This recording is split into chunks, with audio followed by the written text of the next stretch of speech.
Here is a big list of the factors uh, with which the baby might go into birth asphyxia. As the list is very big, both antenatal factors and interpartum factors, you please go through the list in detail. How do we prepare?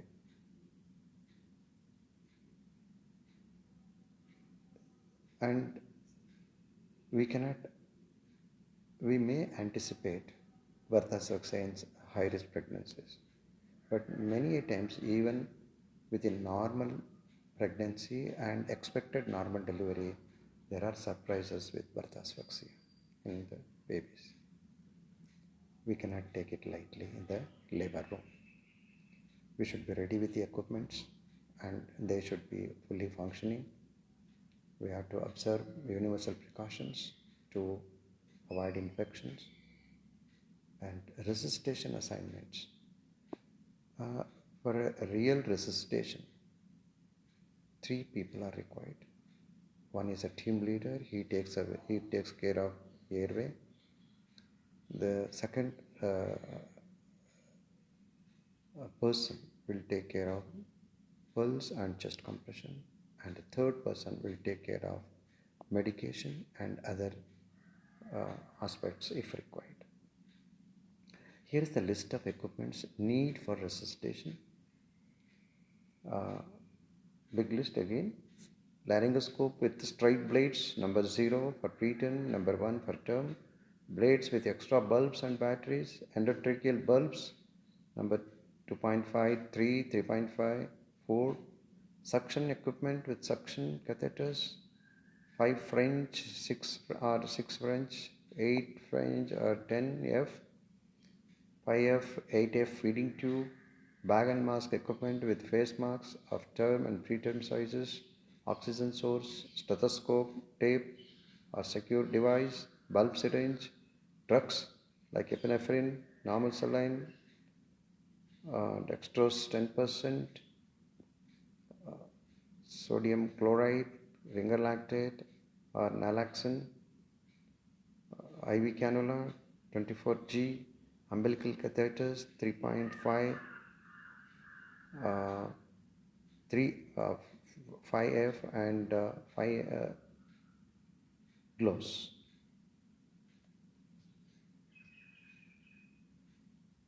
The principles are the same in any emergency. ABCD.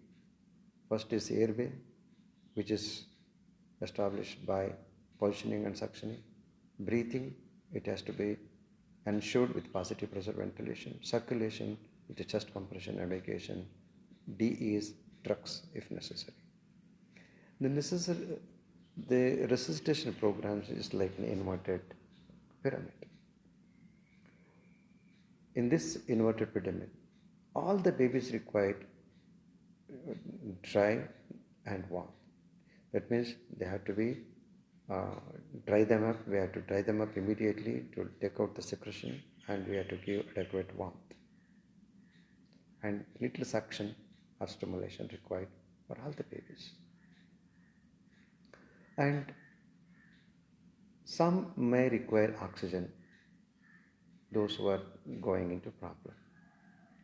And if they don't improve with that, as you come down in the pyramid, so they might require bag and mask ventilation, positive pressure ventilation.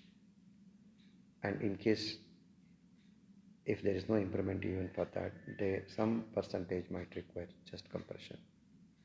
And if there is no improvement, finally, small percentage might require drugs also. So as you come down in this inverted pyramid, there is a decreased requirement for resuscitation steps. Evaluation, decision, action cycle. This evaluation, decision, action is done every 30 seconds. You have to evaluate to assess the status of the baby. Then you have to take a decision, whatever the decision you take, and you have to execute that that action, and again you have to evaluate. Every 30 seconds you have to do it. The UPCAR scoring is not useful for determining the need for resuscitation. But you anyway go through this. If it is more than 7, and there is no birth asphyxia, what I mean to say, the total score. This is the algorithm of neonatal resuscitation program. Here, in this, at birth, the term gestation, good tone, breathing or crying well, then nothing is required, give it to the mother. And if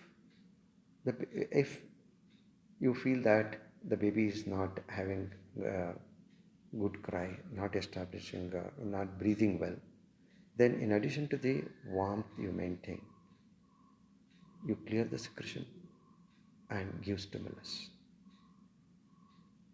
The procedure of stimulus and the steps of stimulus I will describe, I will explain those things to you a little later. And with the stimulus, if the baby is, even with the stimulus, baby doesn't establish respiration, or it goes into apnea or gasping, or the baby is breathing if the heart rate is below 100, then you have to go to positive pressure ventilation. If the baby picks it up, respiration, and heart rate is above 100, then so take care of them with giving little oxygen, or some people might require continuous positive airway pressure, CPAP, continuous positive air pressure. They don't need positive pressure ventilation. Continuous positive pressure airway is different.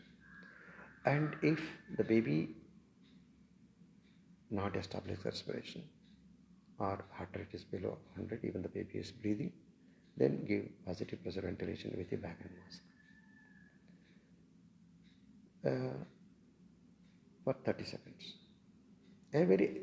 See, all these steps, should be completed within 1 minute. You don't have much time after delivery.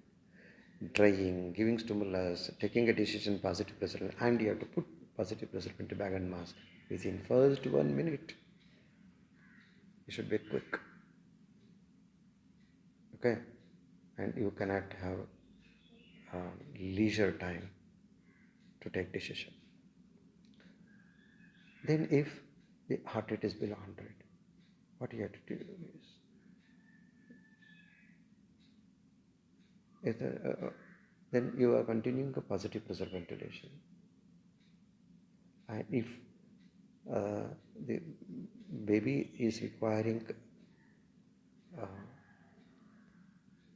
prolonged positive pressure ventilation, which is time you may consider intubating the baby, put in endotracheal tube to continue the positive pressure ventilation. And if heart rate is not improving, on the other hand, if it goes below 60, that is the time, in addition to the positive pressure ventilation, you have to give chest compression also.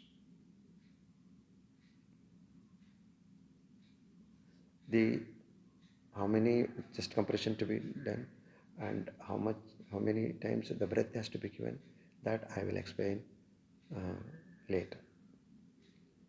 In spite of the chest compression, positive pressure ventilation, if the heart rate is not rising, then that is the time you have to give drugs, that is adrenaline, epinephrine. Even for that also, if there is no response, then you have to go for fluid resuscitation. Our aim is, first minute we have to have SpO2 60 to 65, second minute 65 to 70, third minute 70 to 75, fourth minute 75 to 80, fifth minute 80 to 85, 10th minute 85 to 95. That is our goal. To achieve this, we have to give positive pressure ventilation or resuscitation program. Then the most sensitive indicator of a successful response to each step is an increase in the heart rate. You have to keep focusing or concentrating more on the heart rate while evaluating the baby. If the heart rate improves more than 100, you can stop the positive pressure ventilation. If it goes below 60, you have to give chest compression, it is positive pressure ventilation. If it starts rising from 60 and above, you can stop chest compression. And if it is more than 100, you can stop both positive pressure ventilation and chest compression and positive pressure ventilation. That's what I told you. It is all the decision to be taken to put the baby on with positive pressure within 1 minute. This is the initial steps of golden 1 minute. It is called golden 1 minute. Within 1 minute, you have to decide to whether to give positive pressure ventilation or not. From birth to 1 minute. Very, very crucial. This is called golden, not our golden minute.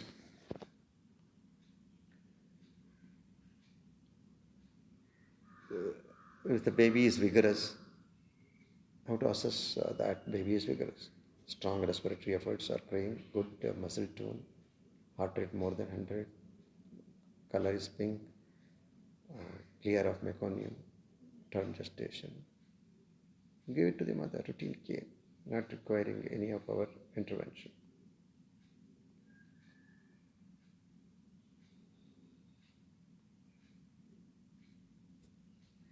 The initial steps were drying, warming, positioning, suction, and stimulation.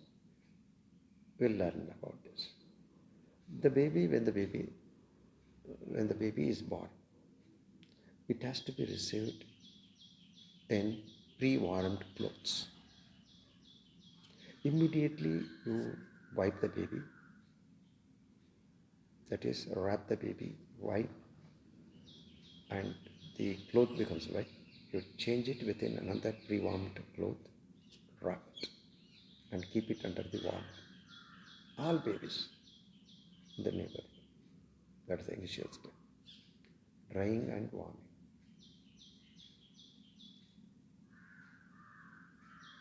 And to maintain the position, you have to keep a shoulder roll, a gentle shoulder roll below the roll so that head falls a little and can get the straight airway. If it is too much head lagging or bending forward, then airway kinks and then may not be good. It may not be a good position as the airway kinks. Suctioning, clearing the airway. When amniotic fluid is clear, suctioning immediately following the birth should be reserved for babies having obvious obstruction to spontaneous breathing or who require positive pressure ventilation.